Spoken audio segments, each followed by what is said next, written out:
These guys are HRC, the Hmong Racing Club, and it's an advantage for me to train with these guys for a number of reasons.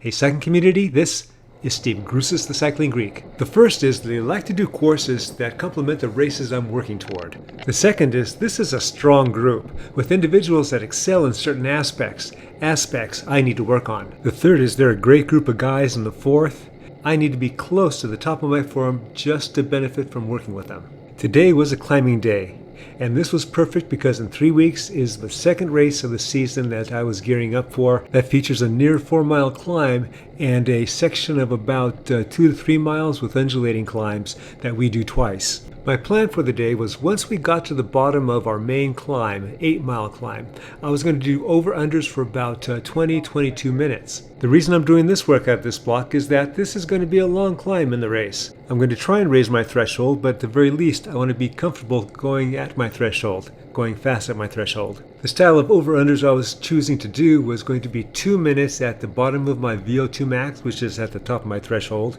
and then 2 minutes at the top of my sweet spot, which is, close to the bottom of my threshold. And then repeating that for the entire 20 or 22 minutes. Later on, you'll see that workout change because of the speed that we were going up these undulating climbs that lead to the bottom of that main climb. We are on the first of the undulations, and this is actually kind of like 2 undulations that are very, very close together, so that's why I just count them as one, and they're pretty long. And you can see that we're already starting to split apart. For whatever reason on the first part of this ride, my power tap just wasn't connecting, so we have some funny numbers that are appearing in the upper left-hand corner. Hopefully, I'm not stretching the truth too much, telling you that I was probably between 300 and 350 watts staying with these guys. By the time we got to the top of this first undulation, we were now a group of 2. Antonio and I would look behind us and we'd never see anybody. For the next 6 minutes, Antonio and I traded poles going over the various bumps, keeping away from everyone else, until we got to the penultimate undulation. Looking at the data in the upper left-hand corner, I can now see that my power tap is connected. However, I see that the distance has been reset, so that tells me I probably screwed up on my overlays. Nonetheless, the data shows that I'm doing over 400 watts just staying on Antonio's wheel. The last time we climbed together, I was putting the hurt on him. Now, he's putting the hurt on me. In fact, so much so that he rode me off his wheel. I then slow rolled it, let a couple catch up to me, I led them up the final undulation, and then we all waited here for everybody to regroup. Then we all headed over to the bottom of the main climb. The group started to split up when the climbing started in earnest. Antonio was at the front pulling, and I was to ride on his wheel. It was at that previous rest stop where I knew that I wasn't going to be doing my over-under workout. My plan now was just to keep pace with Antonio, and to keep up with him for a little over 3 miles. I had mentioned previously that the race I'll be doing in a few weeks has that climb that's at close to 4 miles. It's actually 3.9 miles.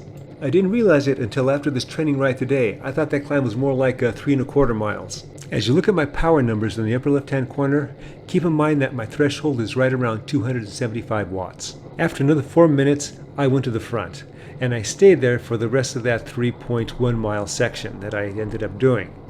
Even though I wasn't doing over-unders as a defined workout, I was incorporating that in my run up in those 3.1 miles. I would shift to a harder gear or two and then increase my pace by a little bit. Then after a couple of minutes, I'd shift back down and decrease my pace just a bit. Sometimes it'd get quiet behind me and I'm thinking, man, did I get some distance on him? But that never was the case. I never looked back. I just concentrated on my effort.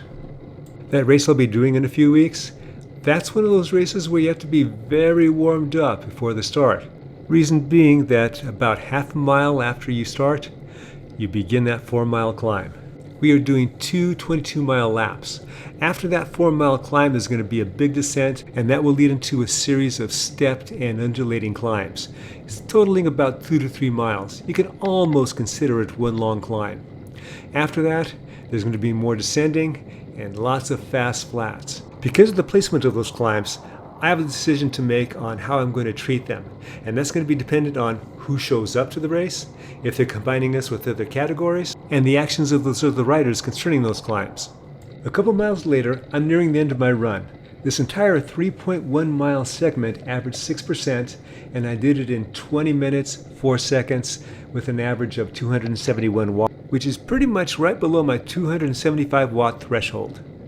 Last year at the same race, I did that 3.9 mile climb, which will average actually 5.4%. It seems steeper because of a couple walls it had in it. I did it in 22 minutes, 10 seconds. And I was trying to stay up with this really fast rider that dropped me on that first wall that was toward the top. My buddy Bob had caught me right before the start of the second climb, or right after the second climb started, and pretty much we finished together, and he out-sprinted me, and I got my third place. Back to the screen. I just finished my segment, so I'm now slowing down. And I gotta admit, I was hoping that Tony would slow down too, but he just kept going. So I figure I'm just gonna do this, and then I'll just wait for a couple people to come up to me, and we'll just write it on in. Well, as I saw him going up the road, I was thinking, you know, I can't let him do this. I gotta try and catch him. So after a bit, I got my legs together, and I started going after him. It was a struggle. At first, I would get into a rhythm and just go after him. Nice even pace, sometimes increasing it where I could have just a little bit. It may be that he turned around and he saw me coming, and he would pick up the pace. At least that's the way it seemed. It's hard to tell from back where I was. After a while, that even pace wasn't working out for me. So then I went to more of taking it back in chunks. I would use my over-under type of technique. I would go harder for a bit, and then I'd back off when I need to, and as soon as I recovered, I'd go harder again. I employed this over-under technique a number of times, and finally after about 11 minutes, I got onto his wheel. That chase sucked a lot of energy out of me, and I hoped it did for him too. What I didn't want to have happen was for him to put in a surge and just jump away from me again. So, in hopes of quelling any thought of him thinking about trying that, I went to the front as kind of a show of dominance in hopes of showing him that it wouldn't do any good to try and get away from me. That worked for a total of 4 minutes, and after that, he just rode away from me. That was the 5.4, 5.5 mile mark. I was reamed. I dialed back. Juan caught up to me. He passed me up. Miguel then caught up to me. I struggled to stay with him, but we were toward the top, and we rolled in together to the next rest stop.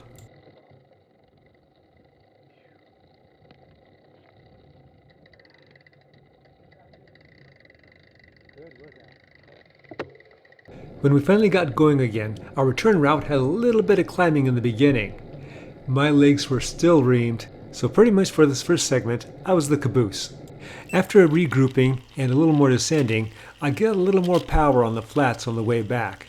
I also saw that I forgot to turn on my camera for this last segment. A number of us were taking strong pulls at the front, and that was peeling off some of the people that were riding in the back. Right before we get to the cars, there's a small sprint hill.